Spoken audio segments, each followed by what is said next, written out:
Hello guys, मैं एहसान हुसैन और आप देख रहे हैं मेडिसिन मेडकोस। आज मैं बात करने जा रहा हूँ कैनाबिस इंडिका पॉइजनिंग के बारे में। यानी कि दोस्तों, जिन लोगों में गांजा भांग की पॉइजनिंग हो जाती है, विषाक्तता हो जाती है, तो ऐसी कंडीशन में उनको क्या करना चाहिए, क्या क्या सावधानी रखनी चाहिए और किस तरह से ऐसे पेशेंट्स का ट्रीटमेंट करना चाहिए, तो यही सब जानेंगे अपने इस वीडियो में। तो मेरी वीडियो को पूरा देखें।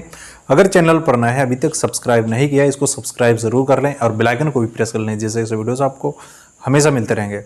तो सबसे पहले जान लेते हैं कैनाबिस इंडिका पॉइजनिंग होती क्या है, यानी कि गांजा भांग की विषाक्तता या फिर पॉइजनिंग क्या होती है, कैसे आप पहचान सकते हैं। दोस्तों, एक तरह का साइकोलॉजिकल इफेक्ट होता है। जो लोग गांजा भांग का ज़्यादा सेवन कर लेते हैं, उनका जो ब्रेन होता है वो स्टिमुलेट हो जाता है, वो एक भ्रम की दुनिया में चले जाते हैं। वो ऐसे नशे में होते हैं जो उनको इल्यूजन दिखाता है। एक तरीके से कह सकते हैं कि ऐसे पेशेंट्स हमेशा भ्रम में रहते हैं।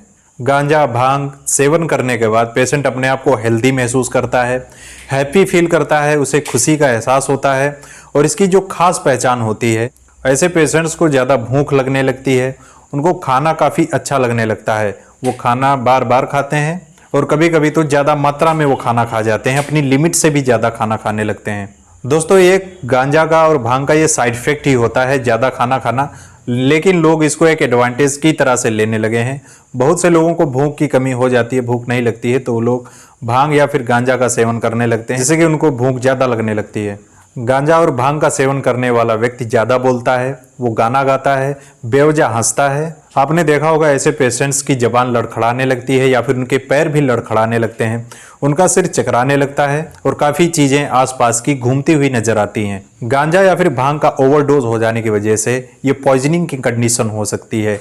इसमें पेशेंट्स की सांस लेने में प्रॉब्लम होने लगती है और ये काफ़ी क्रिटिकल कंडीशन हो जाने के बाद ये जानलेवा भी हो सकती है। तो दोस्तों, ये कुछ इसके सिम्टम्स होते हैं जिन्हें देखकर आप पहचान सकते हैं कि पेशेंट को गांजा भांग यानी कि कैनाबिस इंडिका की पॉइजनिंग हुई है। उनको तुरंत डॉक्टर के पास ले जाना चाहिए, उनको ट्रीटमेंट की आवश्यकता होती है। तो जान लेते हैं इसके ट्रीटमेंट के बारे में। अगर किसी व्यक्ति को ये प्रॉब्लम हो गई है, ज़्यादा मात्रा में उसने गांजा भांग का सेवन कर लिया है, ओवरडोज हो गया है, पॉइजनिंग होने लगी है, बेहोशी आने लगी है, तो ऐसी कंडीशन में उनको तुरंत हॉस्पिटल शिफ्ट करना चाहिए और एक अच्छे एक्सपर्ट डॉक्टर से ही इलाज करवाना चाहिए। डॉक्टर पेशेंट को देखने के बाद पूछताछ करते हैं, थोड़ी इंक्वायरी करते हैं। पेशेंट्स के जो साथ में होते हैं उनसे पूछा जाता है कि ये नशा तो नहीं करते हैं या फिर ऐसी तरह की कंडीशन कभी हुई है कि नहीं हुई है। अगर पेशेंट बोल पा रहा है, समझ पा रहा है, तो उससे भी पूछा जाता है। डॉक्टर डायग्नोस करने के बाद ही इसका ट्रीटमेंट स्टार्ट करते हैं। सबसे पहले तो पेशेंट को उल्टी कराई जाती है, यानी कि वोमिटिंग कराई जाती है। पेशेंट अपने आप तो उल्टी करेगा नहीं, इसलिए पेशेंट का गैस्ट्रिक लिवास कराया जाता है। दोस्तों, गैस्ट्रिक लिवास एक मेडिकल प्रोसीजर होता है। पेशेंट के मुंह में नली डालकर या फिर नाक में नली डालकर उसके पेट की सफाई की जाती है। नली के द्वारा उसको बाहर खींचा जाता है, जिसे कि गैस्ट्रिक लिवास बोलते हैं, और इसी तरह से पेशेंट को उल्टी कराई जाती है। और इसके साथ ही पेशेंट के सर पर ठंडा पानी डाला जाता है या फिर ठंडे पानी की पट्टियां भी रखी जा सकती हैं, जिससे कि पेशेंट को काफ़ी रिलीफ मिलता है। दोस्तों, ऐसी कंडीशन में पेशेंट को फ्लूइड्स की कमी हो जाती है, डिहाइड्रेशन हो सकता है, तो ऐसी कंडीशन में अभी फ्लूइड्स दिए जाते हैं इंट्रावेनस। दोस्तों, ज़्यादा पॉइजनिंग हो जाने पर पेशेंट को सांस लेने की परेशानी होती है, जिसकी वजह से ऑक्सीजन कम होने लगती है। ऑक्सीजन कम ना हो, इसके लिए पेशेंट को ऑक्सीजन लगाई जाती है।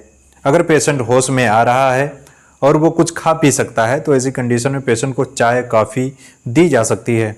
बेहोशी दूर करने के लिए पेशेंट को अमोनिया का सल्यूशन सुंघाया जाता है। एक एक्सपर्ट डॉक्टर की देखरेख में ही इसका ट्रीटमेंट करना चाहिए। एक इंजेक्शन आता है जिसको स्टेक्निन इंजेक्शन बोलते हैं, इसको भी इस कंडीशन में दिया जा सकता है। दोस्तों, कोई भी मेडिसिन देने से पहले और किसी भी बीमारी का इलाज करने से पहले आपको अपने फार्मासिस्ट या फिर डॉक्टर से एक बार एडवाइस ज़रूर लेनी चाहिए, क्योंकि दवाओं के फायदे के साथ साथ कभी कभी उसके नुकसान भी हो सकते हैं अगर मेडिसिन को सही तरीके से और सही डोज से ना दिया जाए। दोस्तों, इसके साथ ही सिम्प्टोमेटिक ट्रीटमेंट भी दिया जाता है। अगर पेशेंट के सर में दर्द हो रहा है या फिर बॉडी में कहीं भी पेन हो रहा है, तो पेन किलर्स दी जाती हैं और इसके साथ ही ट्रैंक्विलाइजर्स दिए जाते हैं या फिर सिडेटिव मेडिसिन दी जाती हैं, ताकि पेशेंट पैनिक ना हो। तो अब जान लेते हैं डाइट के बारे में। अगर किसी पेशेंट को ऐसी प्रॉब्लम हो गई है या फिर वो गांजा भांग का सेवन करता है, तो ऐसे लोगों को क्या डाइट लेनी चाहिए। ऐसे पेशेंट्स को ज़्यादा मात्रा में दूध, दही, घी, डेयरी के जो प्रोडक्ट्स होते हैं, दूध दही होता है, उसको ज़्यादा से ज़्यादा मात्रा में लेना चाहिए। नींबू का जूस ले सकते हैं, संतरे का जूस ले सकते हैं। हरी सब्जियां ज़्यादा से ज़्यादा मात्रा में खानी चाहिए। फ्रूट्स वगैरह भी भरपूर मात्रा में ऐसे पेशेंट्स को देने चाहिए, जैसे कि अनार दे सकते हैं, केले खाने के लिए दे सकते हैं या फिर ऑरेंज जूस। तो दोस्तों आज के लिए इतना ही। आपको समझ में आया होगा कैनाबिस इंडिका पॉइजनिंग क्या होती है, क्या लक्षण होते हैं इसके, जिन्हें देखकर आप पहचान सकते हैं और इसका क्या ट्रीटमेंट करना चाहिए। आई होप दोस्तों आपको ये वीडियो पसंद आया होगा, तो इस वीडियो को लाइक करें। अगर चैनल पर नए हैं, अभी तक सब्सक्राइब नहीं किया, इसको सब्सक्राइब जरूर कर लें और बेल आइकन को भी प्रेस कर लें, जिससे कि ऐसे वीडियोस आपको हमेशा मिलते रहेंगे। अगर आप इसके बारे में ज़्यादा डिटेल में जानकारी चाहते हैं या फिर और भी किसी बीमारी के बारे में जानना चाहते हैं, तब आप कमेंट करके बता सकते हैं। आप मुझे इंस्टाग्राम पर फॉलो कर सकते हैं।